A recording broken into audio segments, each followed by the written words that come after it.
நடைபெறும் மக்கள் வெள்ளத்திலே வந்து கொண்டிருக்கிறார். பசுமை நாயகன் அன்புமணி ராமதாஸ் அவர்கள் வந்து கொண்டிருக்கிறார். அருமை பெரியோர்களே, பெருமைமிக்க தாய்மார்களே, வணிக பெருமக்களே, எண்ணி பாருங்கள். நல்லது நல்லது நடக்க வேண்டும் என்று சொன்னால் தீயது ஒழிய வேண்டும்.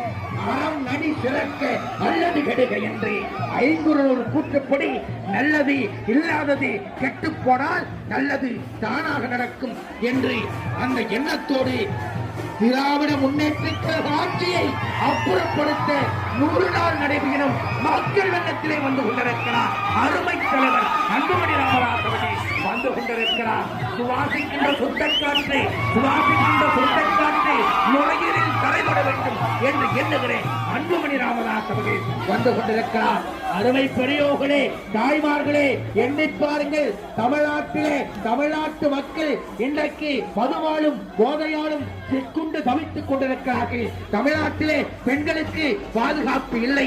5 வயது சிறுமி முதல் 80 வயது மூதாட்டி வரை தமிழ்நாட்டிலே வன்முறை கலாச்சாரம், பாலியல் குற்றச்சாட்டுகள் மிகுந்திருக்கிற தமிழக வாழ வழியில்லாத ஒரு நாடாக தமிழ்நாடு மாறிக்கொண்டிருக்கிறது. இதற்கு மாற்றம் வேண்டும் என்பதற்காக அன்புமணி ராமதாஸ் அவர்கள் திட்டங்களை கையிலே வைத்துக் கொண்டிருக்கிறார். தனக்கு கிடைத்த வாய்ப்பை பயன்படுத்தி 108 ஆம்புலன்ஸ் திட்டத்தை கொண்டு வந்து லட்சோப லட்சம் உயிர்களை காப்பிட்டு அன்புமணி ராமதாஸ் அவர்கள் வந்து கொண்டிருக்கிறார்.